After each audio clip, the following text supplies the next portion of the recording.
This 5-minute solution will show you how to create poll on Facebook Messenger from iPhone. So if you want to create or make a poll, follow these easy and quick steps. Go ahead and launch the Messenger app. Make sure to log into your Facebook account here. And to create poll, first of all, you have to create a group chat. So tap on this new message at the top right and tap on create a new group.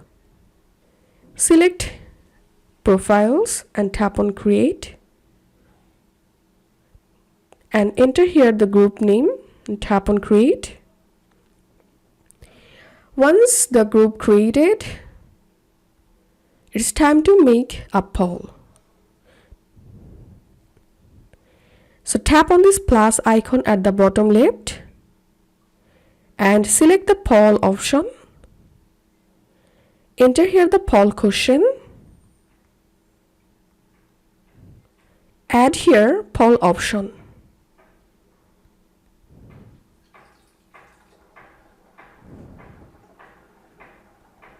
Tap on create poll.